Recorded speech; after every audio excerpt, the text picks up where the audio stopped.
what you mean by outlier.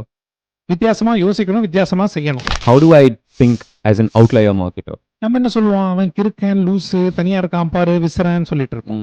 நான் தான் அந்த விசிறன், நான் தான் அந்த கிறுக்கன். ஸோ கூட்டமா ஒரு இடத்துல இருக்கிற போது சோலோவா போறவன் தான் சிங்கம். Without sales, there is no business. And there's so much of energy being put into that one page of information that you read. Which is why I feel books have an energy of their own day in the life of Pravin Shekar. I get up very early and I sit and write. அது நம்ம ஸ்பெஷாலிட்டின்னு தெரிஞ்சதுக்கு அப்புறம் அதுல கொஞ்சம் உழைக்கணும். How do you sit down the day before that? I don't sit down the day before. I sit down 6 months before. இப்போ நான் பெருமையா பேசினா கண்ணுப்படும். 4 பேர் 4 விதமா பேசுவாங்க. பேசணும் பா, என்னை பத்தி 4 பேர் 40 விதமா பேசணும். Alright guys, what's up? Welcome to another episode of TIGPODS. Today we have with us an outlier marketer.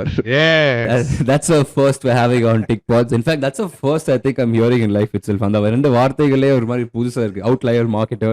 But it doesn't stop there. Mr. Pravin Shekar is an outlier marketer. He's a public speaker.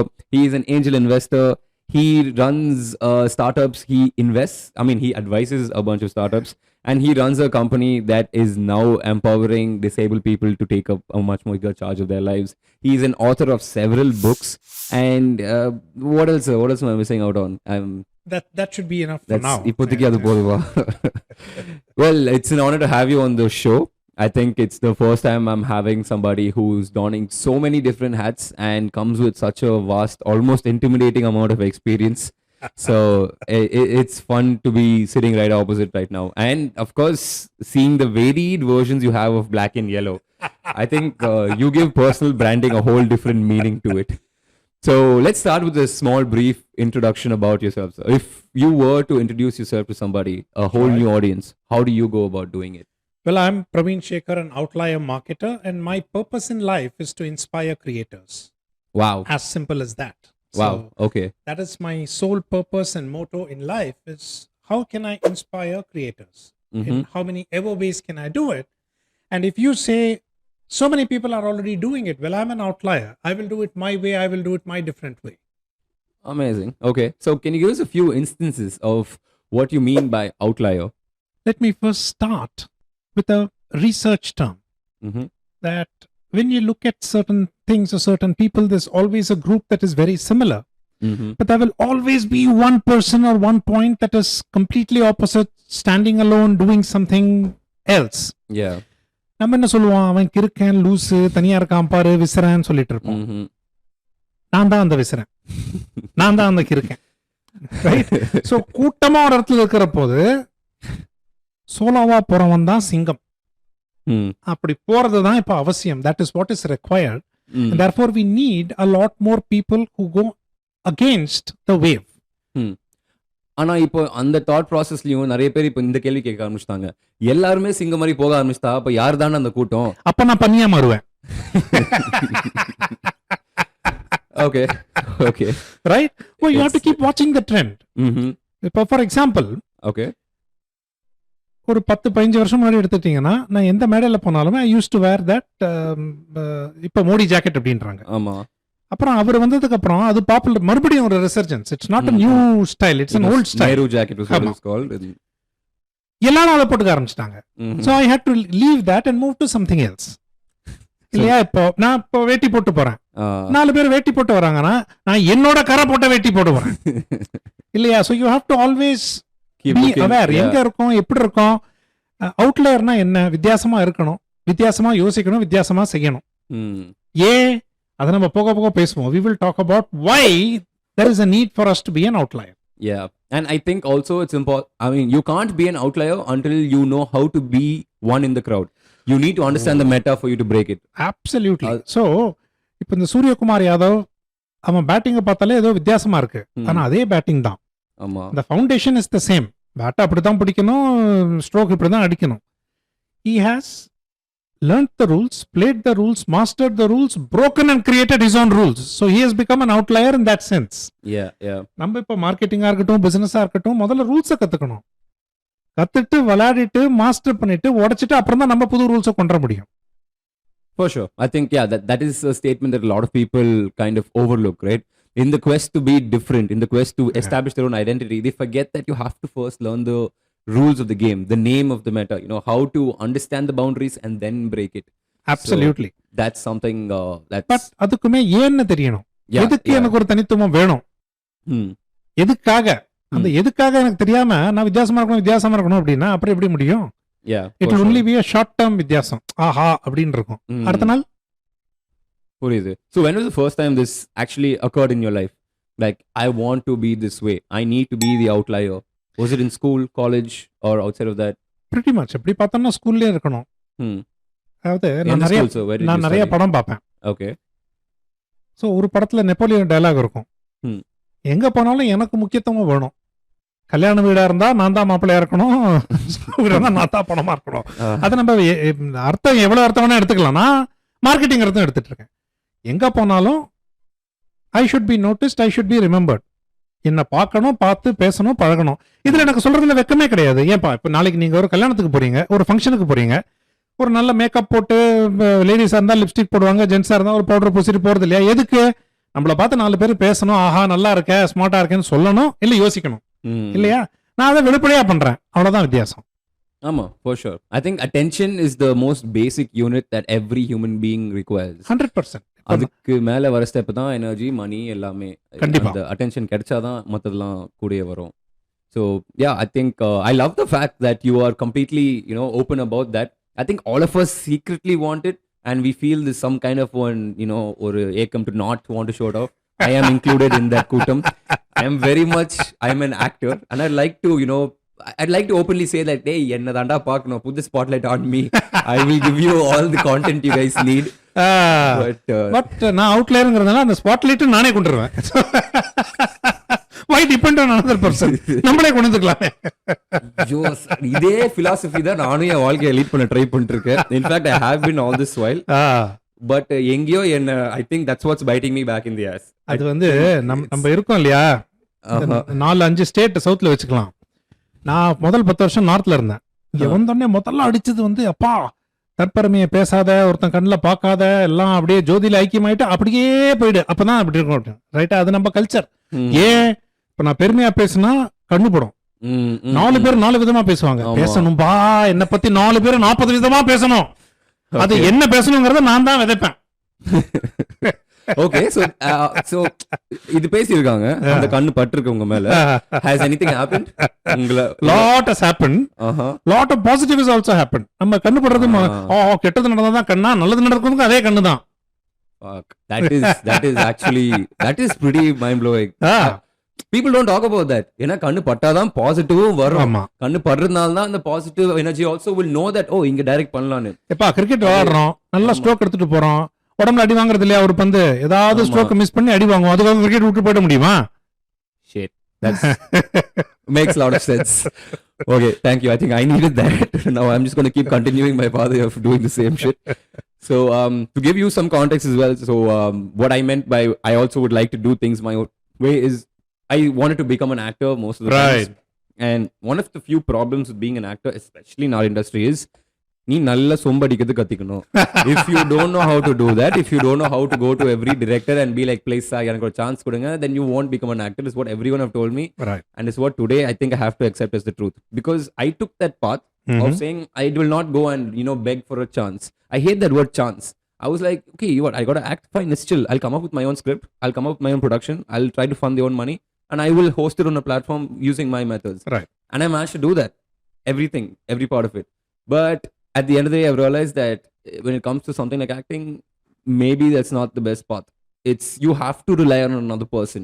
You can't be completely self-sufficient like I assumed that I should have been back in the past. So when it comes to something like this, what would be your perspective? Do you say, no, continue being, self-sufficient, or no, you will have to change that? And okay, we will have to ask. At some point, we have to let go of the ego and say, hey, I am interested, I want to be there.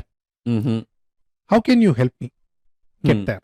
But அதை கேட்கறதுக்கு நான் முதல்ல ஏதாவது ஒரு there has to be value added, நமக்குள்ள relationship இருக்கணும், நான் நல்லா பேசுறேங்கிறது உங்களுக்கு தெரியணும், அதுக்கப்புறம் தான் நீங்க சான்ஸ் கொடுப்பீங்க இல்லையா? ஸோ அந்த இன்வெஸ்ட்மெண்ட் நம்ம பண்றது இல்லை. அவர் பெரிய ஆளு, நான் சின்ன ஆளு அப்படின்னா, பெரிய ஆளு சின்ன ஆளா இருந்துட்டு போட்டோம். பட் என் திறமையை நான் எப்படி காட்ட முடியும்? எவ்வளவோ விதங்கள் இருக்கு இப்போ காட்டுறதுக்கு. ரைட்? இப்போ நீங்க வந்து நடிப்புல பண்றீங்க, நான் வந்து மேடை பேச்சாளர். I travel around the world speaking. Okay. அந்த சான்ஸ் எப்படி வருது? முக்காவாசி எல்லாமே வந்து இன்பவுண்ட். ஆஹா, உங்க அங்க I saw you speaking there, I'd like you to come and speak here. But சில மேடைகள் இருக்கும், நமக்கு ஒன்றும் ஆசை இருக்காதா, அந்த மேடையில் நான் பேசணும், இந்த மேடையில் நான் பேசணும். I still remember 2009 Montreux, Switzerland, huge auditorium. அதை இன்டர்நெட்ல அப்ப பார்க்கும்போதே ஆஹா, இந்த மேடையில் எப்படியாவது பேசணும். ஸோ என்னோட மென்டர்கிட்ட கேட்டேன், டேவ் அப்படின்னு, இந்த மாதிரி I want to be a speaker there. There is a competition coming, participate in that competition.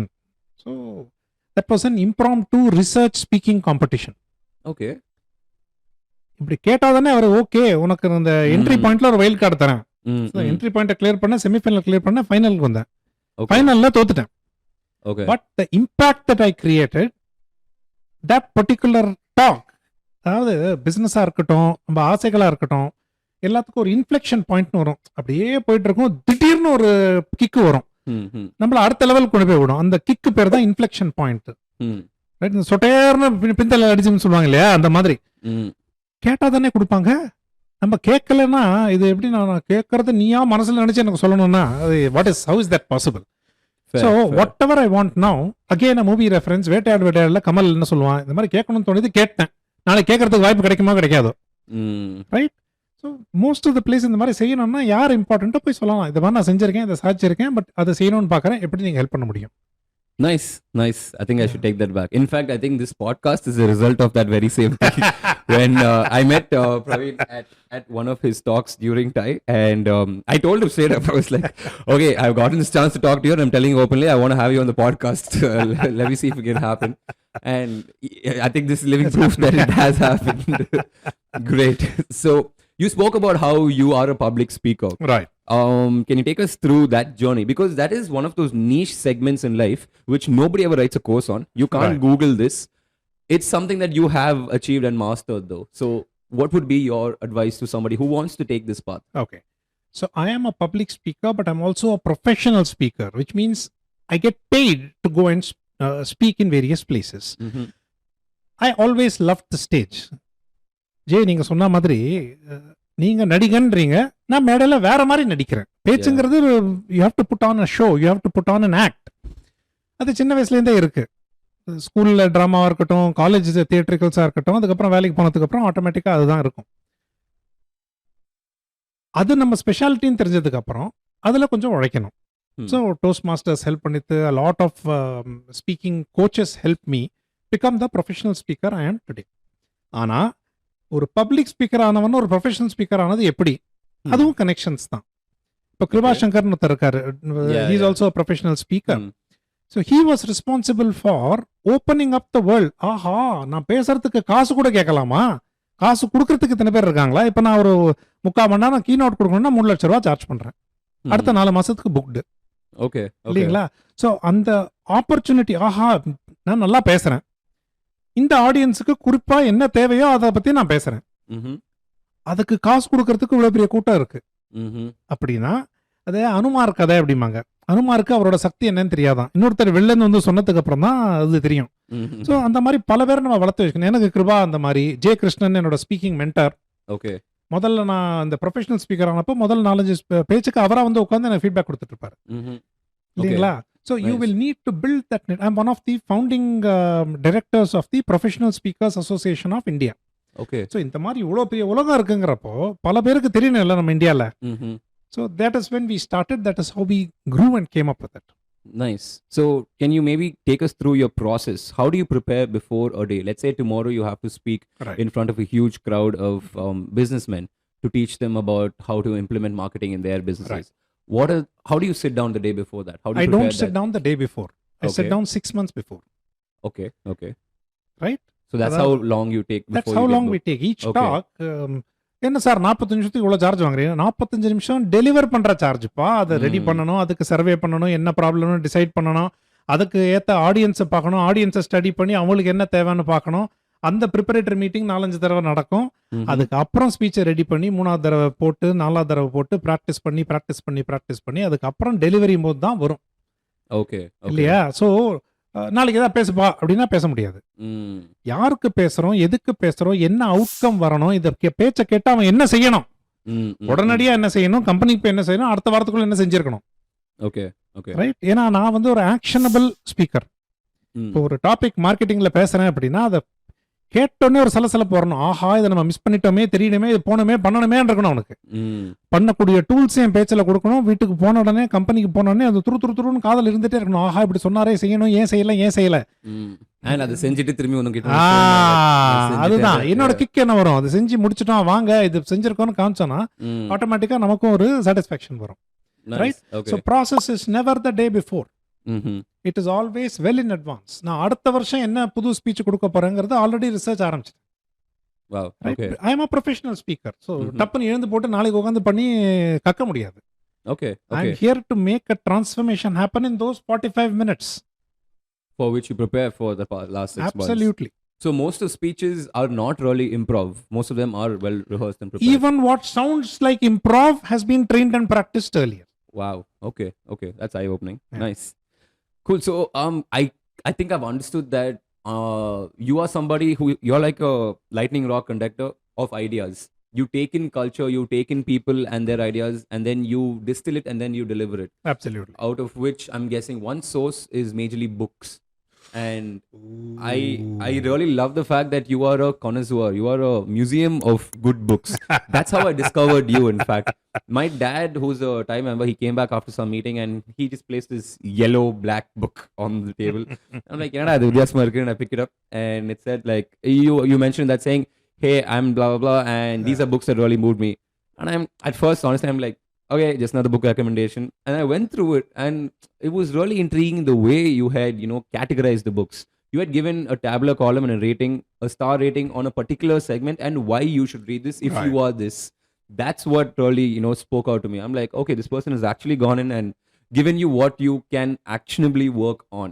And in that process, I ended up reading this gem for book, which is Loon Shots. I don't think I would have ever even come across this book if not for that Kuti booklet of yours. Right. And of course, I read another gem called Hooked, which put me on to Atomic Habits, which put me on to the 5 a.m. Club, and which runs my life almost at this point. So, when did you start reading books, and how would you rate reading books in your life? Like, how much of a pie chart should that occupy? An easy 70-80%. Whoa. Yeah.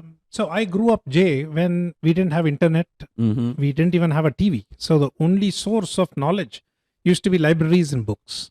Okay. Right. So all through, my sister and I, all through our holidays, whenever we had time, competed with each other to read as many books as we can. Okay. And for me, it continued through, barring the 4 years of engineering. But even during that, I discovered a whole lot of newer authors like Wilbur Smith. But then when it comes to the job, where do you learn? How do you keep yourself appraised of what is happening? Yeah. Right. Now you can say I have podcasts, I have infographics, I have YouTube channels like yours that I can subscribe to. Absolutely fine. But for me, when I take up that book, there is no alt tab to be done. There is no alternate screen. I enter the world where the author weaves something for me. And if you pick up something like a Loon Shots by Sahib Akal, it's as if he is speaking to me.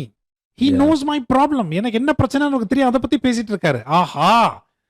Yeah. Right. Yeah, so true. It is very underrated, Jay. The current lot, and I'm not generalizing. I'm talking about even the whole lot of people in my company don't like reading. Yeah. I think that's a big problem too. And I will advocate books also for the reason, for everything that you mentioned, that's completely true. You can totally zone in. There's no distractions when you're with a book. But also because a book is the result of distillation. When it comes to a podcast or a video, especially in these days, there isn't that much of time for the host to sit and keep rewatching the video, rewatching it, check with his notes, give it to 4-5 different editors, find out some more information. And there's so much of energy being put into that one page of information that you read, which is why I feel books have an energy of their own. And when you consume that distilled source of knowledge, it is huge, which you cannot get from a podcast, which you cannot get from a video or even a research paper for that. A research paper you might be able to, but here there's storytelling. So it obviously piques your interest too. So I feel like books is something that a lot of people, it seems like it's waning, but I don't know. I think like there is a huge It's part that are still taking different forms because I'm a part of 3 different book clubs. okay. One, we meet every Saturday for 1 hour and people talk about books. We review books. We get exposed to a whole lot of newer authors that Oh, we wow. are talking to. So there does exist a community. Mm-hmm. And in that, it's not just English. There are people who read Telugu books and Tamil books and then come and talk about it. Wow. And Okay. For the sake of the audience, would you mind sharing this community if it's open for people to join? no, this is a closed community Okay. of bookies. Okay. But anybody who's interested, please come in as a viewer. Huh. Okay. Every Saturday 9 to 10 on Zoom. But if there's too many people, then we just start another chapter. Yeah. As simple as that. Book Okay. lovers, you should, Jay, go to the Chennai Book Fair or the Delhi Book Fair. Chennai Book Fair is about 5% of the Delhi Book Fair. You will find out that there is a world that still loves books. Yeah. Yeah. Despite the fact that we have TV and OTT and internet and everything else. I, for one, am advocating it to the CEOs that I advise that pick up a book, a cup of coffee, and get out of the world. Get out of the digital world. You will suddenly find that your creativity is coming back, your clarity is coming back because Yeah. you do not have additional distractions that are coming through, Jay. No, for sure, for sure. Yeah. I think that's also something that you had told me the other day when we were dropping you back, that I asked you, how do you manage to, I face platform fatigue. How do you manage to put out so much of information about yourself, a newsletter, a LinkedIn post? You also go and talk at various places. You Right. also represent, you're a charter member of TIE. You have around 15 plus books published. And I was taken aback. I'm like, how does this man manage his time? So if you can give us a small, like how a day in the life of Pravin Okay. Shekar. I get up very early and I sit and write. Early, you mean 5 6 o'clock, 5 a.m. Okay. 5:15 I'm up. Okay.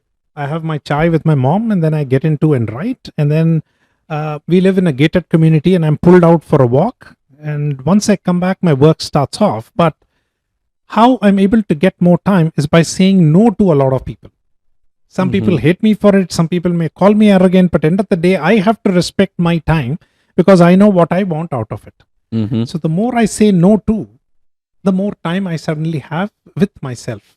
Mm-hmm. Right? And two, you can't micromanage everything.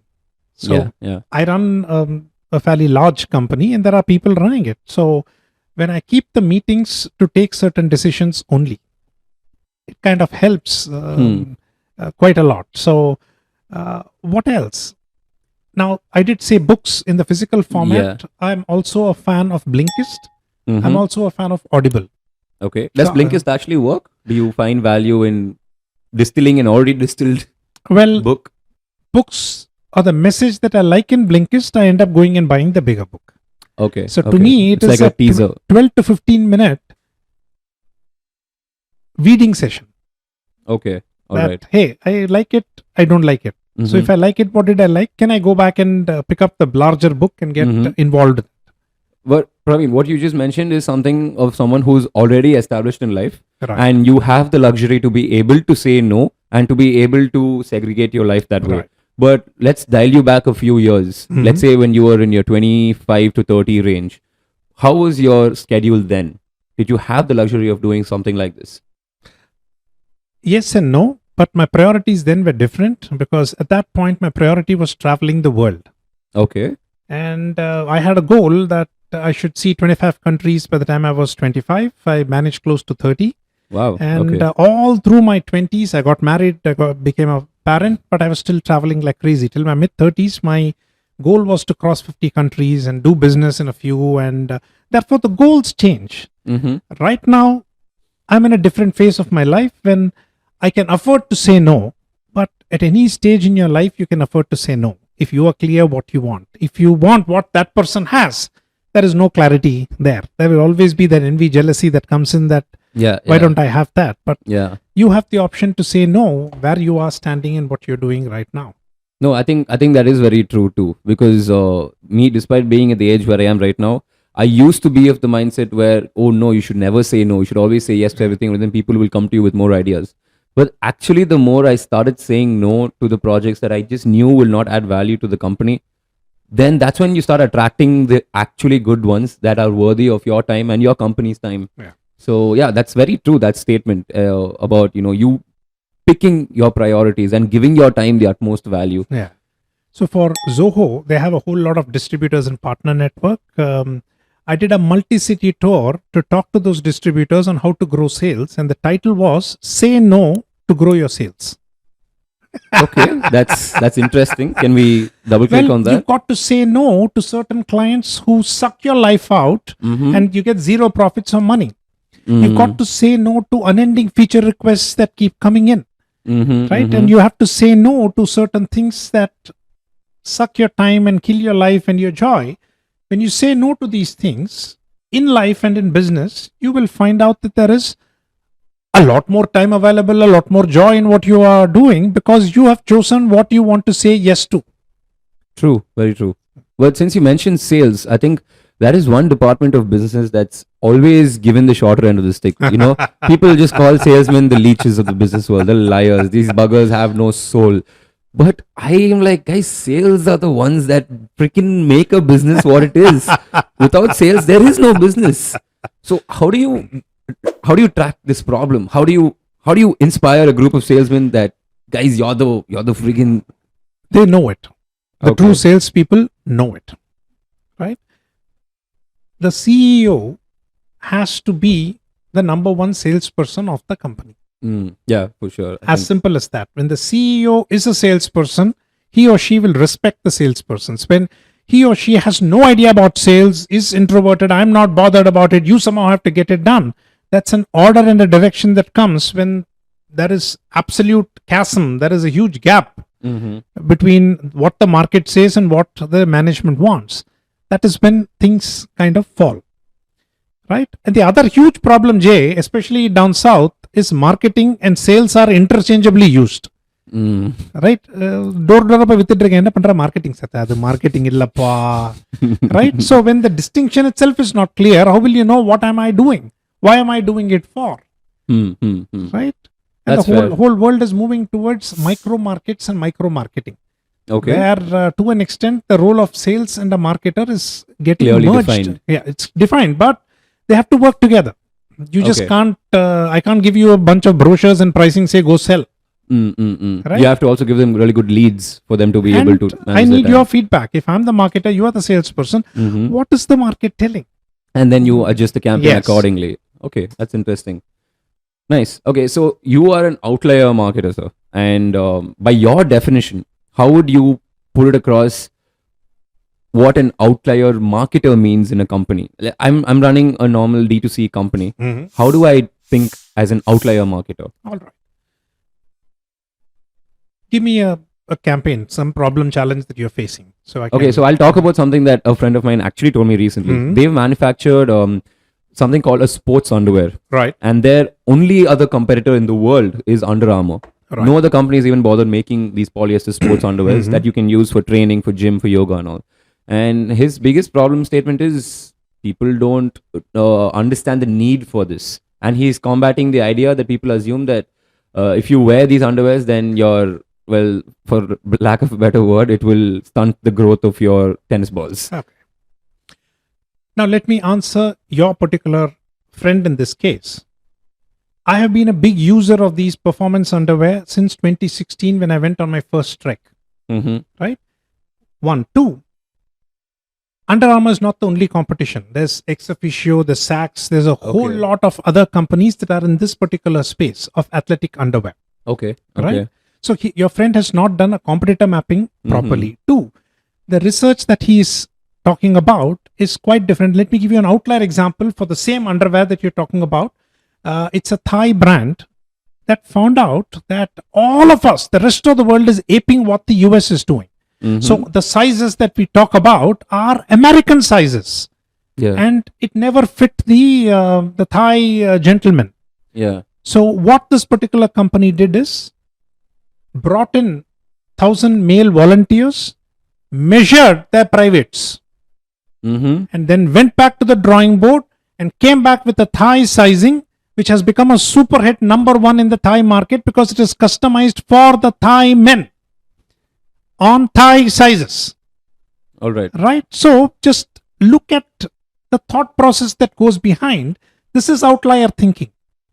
Right? 2, when your friend is, what he's stating perhaps may be true, but it's not the whole truth. Who has he been speaking with? Because it is not just, I'm not a marathon runner. I am a Himalayan trekker. And I wear those underwear because there's no water out there. The water out there is 0 degrees. So I can't wash it, which means I need antimicrobial, I need sweat absorbent and non-stinky underwear. When I'm up there and I can't carry too many, which means if it's a 5-day, 6-day trek, I go with 2 pairs of underwear.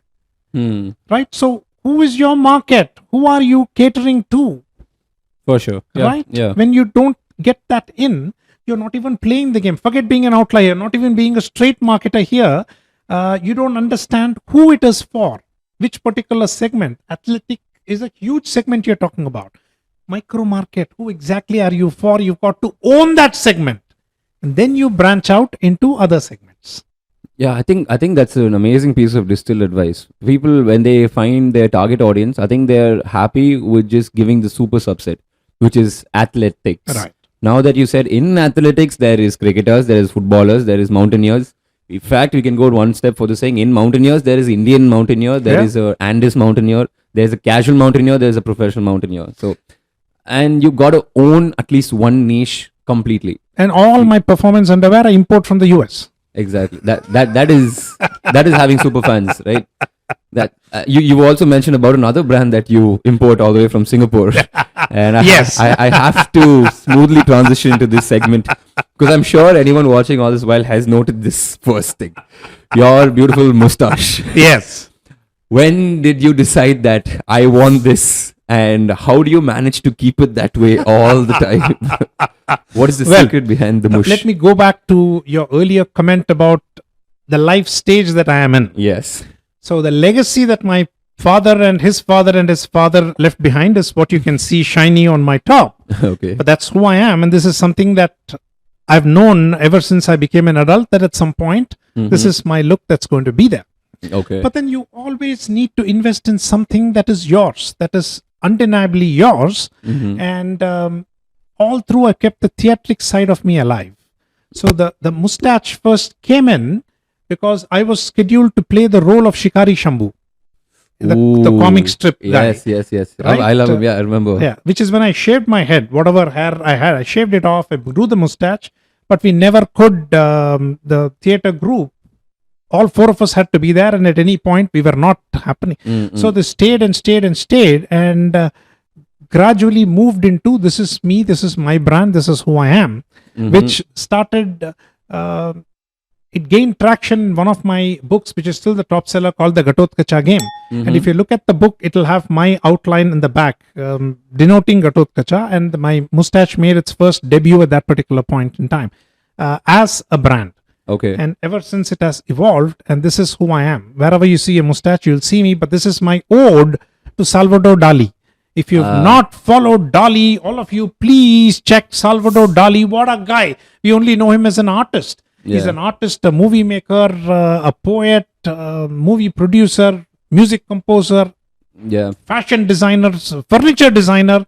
Man, what a colorful life he's had. So this is my humble ode to my guru, Salvador Dali. Wow. Yeah, I think most people must be aware of Dali by this point. Maybe a lot of people are not aware of the name, but I think Money Heist made him really popular. And more than Money Heist, right now ChatGPT has made him much more popular. Oh, that's their ode to Dali. Exactly. Spelled differently, but it's the same Dali. That's what. So I believe that I need to go and learn more about Dali after you mentioned. All I know about him is his surreal paintings and how it makes it feel like it's okay. Is it what's happening here? But interesting. So again, I'm going to come back to that mush. Yes. How do you manage to keep it? Do you ever step out of the house when it's not 12? I do. You have managed to. Okay. Sometimes yes, but very rare.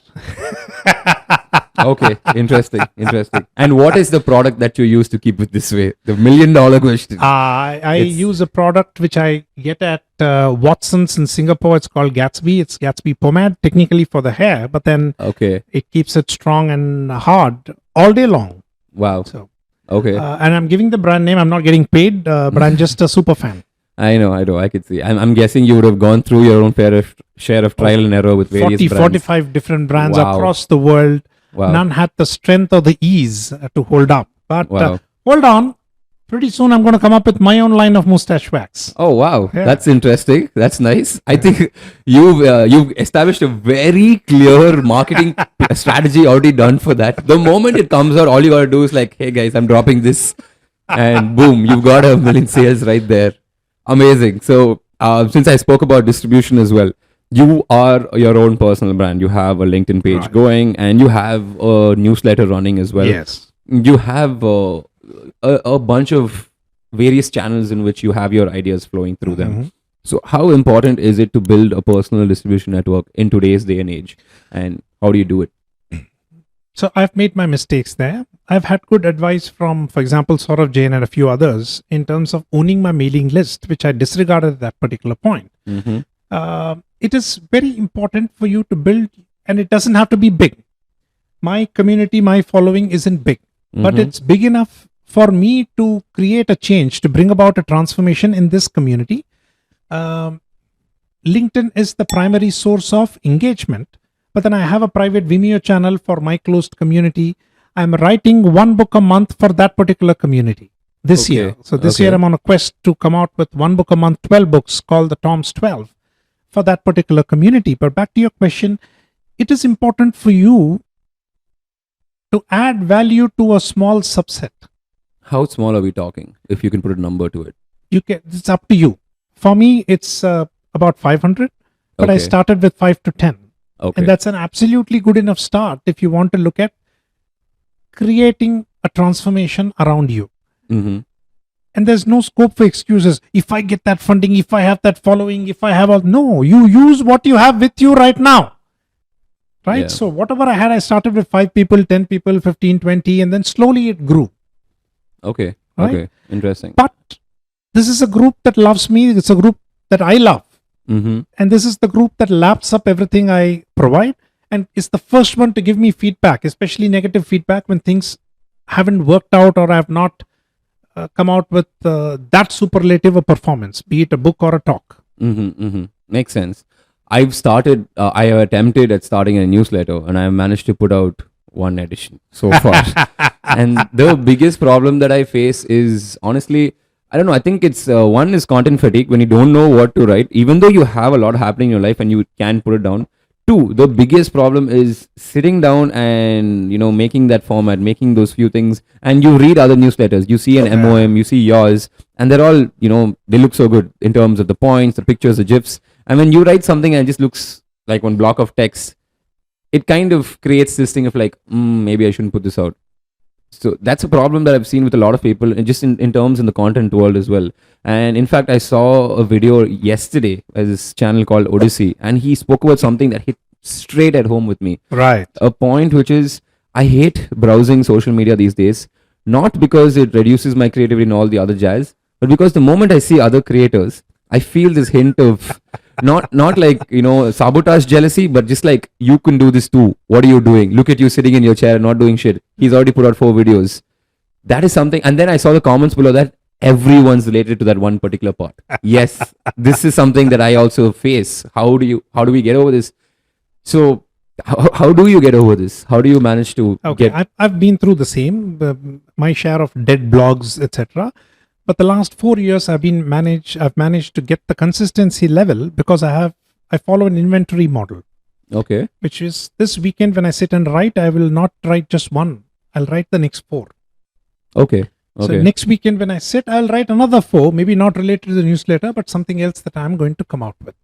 Okay. And that 1 to 2 hour session is just for me to create content. Where I put it comes later, Okay. Okay. right? So I am a firm proponent of the inventory model that even before you go ahead and put the first one, have the next 10 ready. All right. Next 10 ready, all you need to do is press a button. So the frequency comes through. 1, 2. I do not give a damn how many people like it. My job is to put it out into the universe. Yeah. And at some point, for example, I've had posts that I put in 8 months ago, now getting back action, traction, whatever you call it. Yeah. Right? And 3, I'm going to use the movie reference, Kamal reference again, but before that, there's jealousy and there's envy. Jealousy na Tamil vaithirichal muniyum. Vaithirichal kottike dhaan mudiyum. But envy can have positive shades. He's doing so good. What can I do to become similar? Not the same, but similar. And the reason I said Kamal is when he is asked, when you see a good performance, what do you feel? He said, na kuda and role pandrakalam. I could have also done that role, but I did not get that role. Had I got it, I would have done it in a different way. Right? Yeah. Which is how I would look at it. And this envy is always going to be there. But some absolutely new guy will come tomorrow and he'll take the entire thing by storm. He said, what were we doing so long? அது வந்துட்டு தான் இருக்கும், ஒன்றும் பண்ண முடியாது. But my job, and this is again thanks to my creativity guru Arun Verma, who runs a creativity retreat called the Creative Ghar. I've been fortunate to be a part of it. Okay. We have been endowed with the possibility to create something. Our job is to create it, put it out into the world. Yes. And we are consistent with it. There will be our lovers who will love the work and they will find us. For sure. I think that's the biggest takeaway from everything you said. In fact, that's what I'm implementing in my LinkedIn strategy right now. I'm just posting everything that I feel like. Whatever, any thought that comes, I post it. And I've noticed over the past 1 week, 10 days, there are a few posts that get really good engagement. By that I mean 10 to 12 likes and maybe 4 comments. There are posts that will get 1 like. And there are posts that will get 0. And in fact, that will be the post that I put my heart and soul into. I would have taken a picture, I would have done some research, and I've put everything, and then that will just be like, God. You're not alone. After this, I'll share a photo I've taken from Austin Kleon's book, where he's written about that I would have put everything into that particular article, which will get 0 response, and something that I just did it just like that received a whole lot more. So there's no science behind. What can you analyze? Our job is to put it. That's it. I think that's the golden advice you can give to any creator. You just keep creating. That's it. That's the tagline.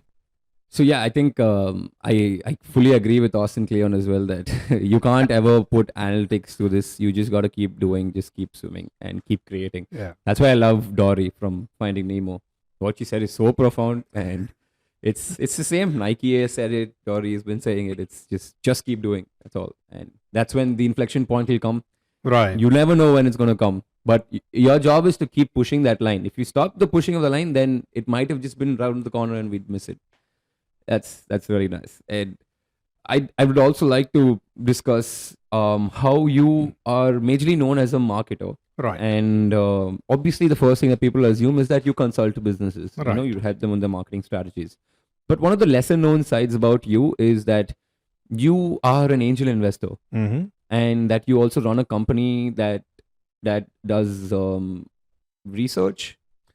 That's one entity that does research. Okay, so take us through the hat you don when you are an angel investor. How do you assess somebody, a company, and how much of a priority do you give marketing in those businesses? My first priority, and I've made a lot of mistakes in angel investing. I've lost a lot of money. I've made money as well, but just to put things straight, is always invest in the individual. Is the individual scrappy? Is the individual very clear with what his or her values are? And if they are having a marketing brain behind, that's a bonus. Not all startups, startup entrepreneurs come with a clear sense of marketing. For them, marketing is sales. But marketing, to me, Jay, is the be-all, end-all of a company. And every single person is a marketer because you've got to think strategy, you've got to then act tactical. Yeah. Right? So that is something that I look for. Does the idea have merit? I do not look into the spreadsheets because they are just bullshit. And I can put whatever I want in the spreadsheet. End of the day. Yeah. If they are only looking at, only if I have the money, I will go ahead and do it. I'm not going to give them any money because any idea that you have can easily be implemented at the POC level, at the prototype level. Yeah. If you've not done that, you've not pinged a few prospects, Mm-hmm. done that basic research. Just by giving money, you're not going to do any proper research on your market, which is Yeah. what is called marketing research. Okay. Fair. But those who come with clarity, who are scrappy, Mm-hmm. the investment is, the bet is always on the person. Okay. Because the ideas may fail, but the person who's scrappy can turn it around and pivot. Pivot, yeah. The sexy word right now that goes through. So can you take us through some example of a pivot that had happened maybe in your portfolio? One is the cheese company that was incubated in my company and then put through, which had a severe drumming during the Corona times, Mhm. because they had their cheese in all the shops, but no shops were there. Yeah. So they made a significant pivot into B2B. So it's case of cheese when they started approaching hotels and chains and wineries and complete B2B, Mm-hmm. which is now the mainstay for them. Okay. Okay. Right? So that's a significant, it's a different ball game altogether. From retail, you go straight to larger deals, Yeah. custom deals, white label deals. And oh boy, that's a significant pivot that was forced upon. Mm-hmm. But which pivot isn't forced upon? You don't pivot if there's no reason for it. For sure. For sure. And I also did want to discuss this point of how you'd mentioned they went from a product mindset to more of a services mindset, rather, because you're selling to other companies. Right now, what I face mostly, because I'm a struggling entrepreneur myself, I've been to, I think, around 57 pitches so far, various angels, VCs, and Right. everyone. And everyone says the same thing. Most VCs, angels are like, you've got to have focus. You have to do only one thing in life. You've got to only think, live, and breathe this one particular product. I somehow can never fully abide by that principle. I'm like, bro, you're number 57 that I'm pitching to and you still haven't given me your money. So then what am I supposed to do for like food and rent? Am I supposed to just keep sitting and making this one product that's not making back money yet? Right. Because you and I both know that unless we build it up and burn something, there's not something we can see in return. Right. So I see a lot of these startup founders along my side too who keep coming and asking me this question like, Macha, in the investors, VCs na solranga that you should not be doing services on the side. Adu panama eppra appo na en product build பண்றது? So how do you go about that? Kasethan Kadavulada. Yeah. Money is God. And money in business is cash flow is God. Cash flow is not there, you're screwed anyway. Mm-hmm. Right? And how long can you keep waiting? Is VC and angel money the only way to start a business? What happened before VCs and angels came in? You begged, Fathers borrowed. with money were there. But, Yeah, friends with money were yeah. there, fools with money was there. Yeah. Nothing is there, I am there. Hmm. I am an entrepreneur, I will do whatever it needs to get it done. Mm-hmm. Right? What happened to that attitude? Mm-hmm. When you feel your idea has merit, don't you think you need to scrap it around to get some money to get a prototype, a POC, something running there? I had so many pitches where say, 3 kodi kudunga, 3 crores you give, I will start the business. Fine. But this business does not need a 3 crore app. You can do it with simple phone and paper Mm-hmm. to showcase that there is a market, that there are people running behind. Mm-hmm. So this glamour about only if I am funded, I will do. Why is bootstrapped a bad word? Is it a swear word? Not at all, not at all. But then I would also like to say the opposing side of this, where I have taken that path. I have conducted campaigns, pilots, and I've gotten VCs, angels saying, okay, you know what, get this first thing, get like some interest, and then come back. I've done that. I've gone with the full no-tech, full stack of like just Instagram, WhatsApp, and us literally hashing it out with pen and paper. We've conducted programs, and then we came back with the problem saying, okay, we need a little bit of tech to automate this to make lives easier. And then we went to the same people. Then they gave the next level of problem. It was okay, idu pathadappa, we'll need some this kind of traction. Like, okay. Then we went and we tried solving So, that. I'm a practical entrepreneur. Let's build a persona. 25, 27 years old, entrepreneur, leaving the corporate job, has a family, has Yeah. commitments on the monthly front, because by this time, he or she would have bought a car on loan, would have also got a house on loan. There'll be a kid on the way. The kid has to go to school, Yeah. right? There has to be monthly cash flow coming in. How much can the family hold? Let's be practical here. You started off in the entrepreneurship 6 months, 12 months, your family is all behind. Wow. 13th month. கொஞ்சம் கஷ்டமா இருக்கு. இங்க ஏதாவது பணம் கொண்டு வர முடியுமா? ஏன் பிசினஸ் வரல?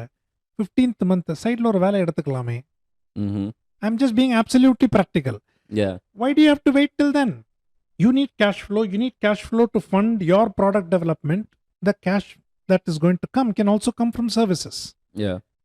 right? Yeah. What's stopping you from you're not losing focus. that can always be run separately. My model is the test match cricket model, that in one end I have Rahul Dravid, which is your services or anything that is going to give you cash to run your business to fund your other ventures. On the other end, you can have a Virender Sehwag, you can have a Rohit Sharma, Shubman Gill on full flow, knowing that even if that wicket goes on, I have another party on the other side, my ass is covered. Yeah. Right? I would prefer practical entrepreneurs to those who say single-minded focus. The VCs who say single-minded focus, are they only investing in that single company? They are hedging their bets, investing in 50 other companies, right? Yeah. That is their business model, right? My business model is to feed the people who joined my company believing in my dream. Right or wrong? Yeah. I can't hire and fire them as I please. For sure. Makes sense. I think எனக்கே தெரியாம now I land up in that model. I am doing services to fund my research and the there is no products and stigma, everything. so It's- there should not be any stigma. எல்லாரும் கேவலமா பார்ப்பாங்க. ஏன்பா பார்க்கற? பணம் வருது இல்ல? You're getting Yeah. money, right? For sure. That money is feeding your family, it's feeding your employees' family, it's feeding the product development that you've been desperately going behind angels and begging for. Yeah, for You sure. do it well, the product comes through, they will come running behind you. Then it's your terms. Pretty much. That's kind of what I've ingested after all of this, and that is the path that I'm taking right now. Hopefully it happens, and I'll come back to you saying Oh, thanks for that absolutely. piece of advice again. So I think we're kind of reaching the end of the podcast. Before which I don't want to end it. I do want to talk about two of your other pursuits that do deserve mentioning that I don't think a lot of people know about. One of them is photography, which you have achieved certain amount of accolades in, and the other is your not-for-profit, or rather your I could use the word CSR, but it sounds too corporate. I'd just say altruistic venture. So can you shed some light on these two? How is it that photography helps you, or do you just do that out of raw passion? No, I'm a trained photographer. Okay. The erstwhile Kunika School of Photography. Oh wow. That's where I trained. I used to be a gear junkie. I did tell you, 20s and 30s was fully spent in traveling the world. Oh, that's Always why. with Okay, the the one photography fuel that. Yeah, Okay. 1 or 2 cameras with multiple lenses, and I traveled the world. And my images were published in Lonely Planet. I won the National Geography Traveler first prize once. So that's my meditation, Jay. When you're sitting in front of the computer, looking at the images, and you start the processing work, I use Lightroom to process. Takes you in a different world altogether. That's another creative extension of yourself. That's on the photography front. Now, of course, I use an iPhone predominantly. I did the Everest Base Camp, 80% of the photos on my mobile phone. Likewise with any other trip that you go. So I use that to cover everything, to get the composition right, and then I take out the camera to shoot. Oh, okay. Nice. That's interesting. And is the iPhone as good as the camera? Can it be replaced? The best camera is what you have with you all the time, which happens to be iPhone. iPhone, yeah. So I just use that. Fair enough. All right. And so you had also mentioned about how you have certain ventures that help disabled people. Oh, that's been going on across my entrepreneurial ventures, is to skill and empower people with disabilities. Okay. My previous venture, we had a 24/7 shift, and the receptionists were visually challenged people. Under Kriya, we have a division called Can Do, Yennal Mudiyum.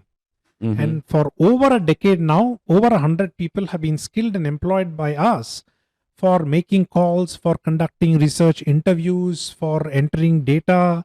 And now, the cheese company that I mentioned earlier won an award from the President of India for employing and skilling hearing impaired people to make cheese. Okay. Right? Okay. So that continues through. And every 2 years, we get on a quest of can we skill and empower 100 more people. To 2024, we are also going to launch a fund primarily to create solopreneurs with disabilities who are going to start making products. Okay. So on one stream, we will have the prompt engineers and social media managers who will be trained on what to do, how to do. And the other front, we'll have a whole lot of products that will come out. Beeswax wraps, beeswax mustache wax, and a whole lot which they can do sitting in one place and getting it done. And these are spinal cord injured people, so they don't need to get to work. Work will come to them. Work will come to them and they will get through. And this is a model that we will be working on. Under CSR, my wife is a social worker, and so this has been going on for over a decade.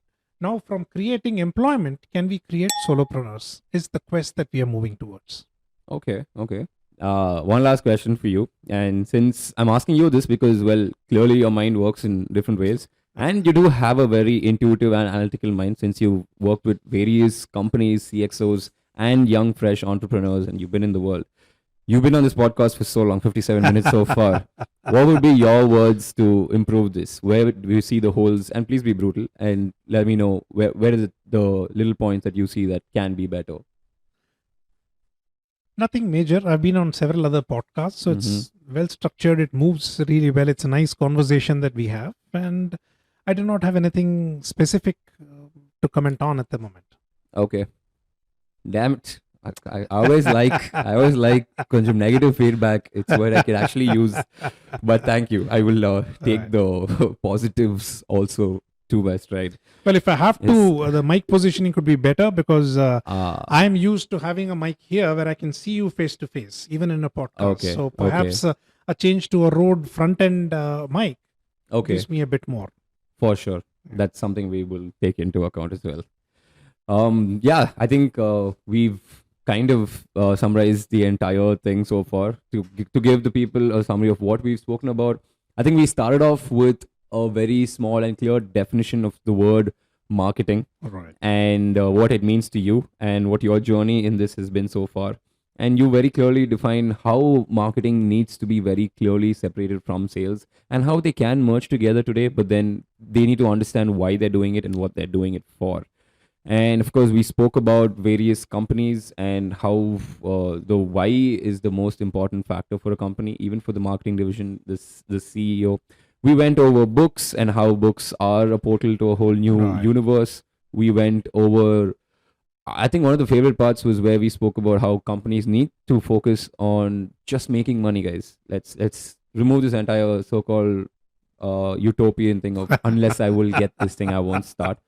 We can sell, we can do services as well as do product on the side. And that's something that we have seen with various successful companies as well.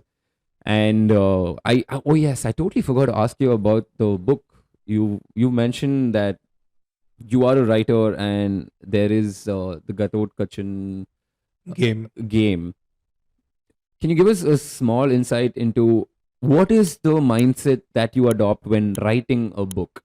I'm sure that's a different person altogether. It does. It starts off with who am I writing for, and why I need to write something that will help that particular person on his quest, on his search for a solution. And once that is clear, then you start writing through.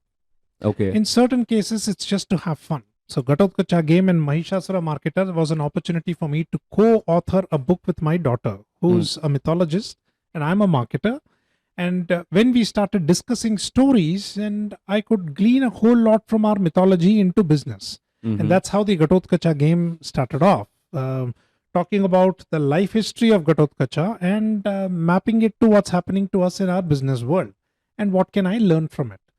So it was a nice jugalbandi, and that till date is my bestseller. Interesting. I think I'm going to give this book a read as well, for sure. And I think I'm really interested, since you mentioned your daughter is a mythologist. I am a huge theological fan. Theological thrillers are my game. If I find any one book in that, I pick it up and I read it. Vineet Bajpai, Amish Tripathi, they're all done. So I would love to have a conversation on that as well to see how if we can explore something there.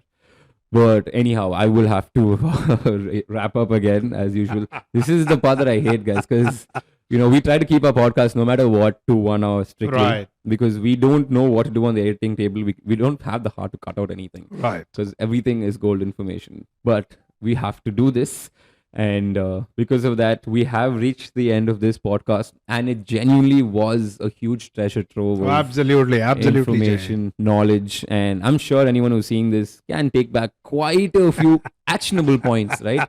Be you, be authentically, be shamelessly you. Yes, especially that.